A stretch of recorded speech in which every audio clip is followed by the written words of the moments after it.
Praise the lord. ఈరోజు వాక్యాంశము యెషయా గ్రంథం 12వ అధ్యాయం 1వ వచనం. నీవు నన్ను ఆదరించి ఉన్నావు. ఆమెన్, హల్లెలూయా. ప్రభు ఈ వాక్య భాగం నుండి ఈరోజు మనతో ఏం మాట్లాడుతున్నారో చూద్దాం. నీవు నన్ను ఆదరించి ఉన్నావు అని భక్తులు అంటుంటే వినడానికి ఎంత సంతోషంగా ఉందో కదా. ప్రభు ఆదరిస్తే ఆ ఆదరణే వేరుగా ఉంటుంది. మనుషులు ఎంత ఆదరించినా మనకు ఆదరణ దొరకదు. అయితే వింటున్న సహోదరి సహోదరుడా, ఈరోజు నీవు ఏ ఆదరణ కోరుకుంటున్నావు? నీ ప్రభువుకి కోపం తెచ్చే విధంగా నీవేమన్నా ప్రవర్తిస్తున్నావా? నీ ప్రభువుని స్తుతించే అనుభవం అసలు నీకుందా? నీ ప్రభువే నిన్ను ఆదరిస్తాడని నీకు తెలుసా?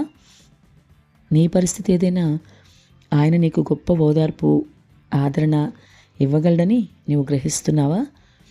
నీ మీద నీవు చేసే పనులను బట్టి ఆయనకు కొన్నిసార్లు కోపం రావచ్చు.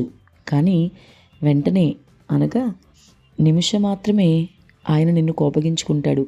మరలా ఆయన నిన్ను వెంటనే ఓదారుస్తాడు. ఇంకా నిన్ను క్షమించి ఆయన హక్కున చేర్చుకుంటాడు. కాబట్టి నీవెంత మాత్రం కూడా భయపడనక్కర్లేదు.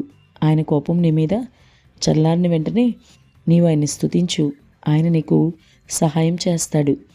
నీ బంధువులు, నీ స్నేహితులు, నీ భర్త లేక నీ భార్య, నీ బిడ్డలు, కుటుంబ సభ్యులు, ఇలా ఎవరైనా సరే నిన్ను ఆదరించకపోవచ్చు. నీ పరిస్థితిని బట్టి దూరంగా జరగవచ్చు, నిన్ను పక్కన పెట్టేయచ్చు. కానీ ఎవరు ఆదరించినా ఆదరించకపోయినా ప్రభు హస్తం మాత్రం నీకెప్పుడూ తోడుగా ఉంటుంది. ఆయన ఎల్లవెళ్ళ నిన్ను ఖచ్చితంగా ఆదరిస్తాడు. నీ ప్రభువే నీకు ఆదరణకర్త. ఈ విషయం గమనించు. కాబట్టి నీవు కూడా భక్తుడి వలె నీవు నన్ను ఆదరించి ఉన్నావు అట్టి అనుభవంలోకి రాగలగాలి.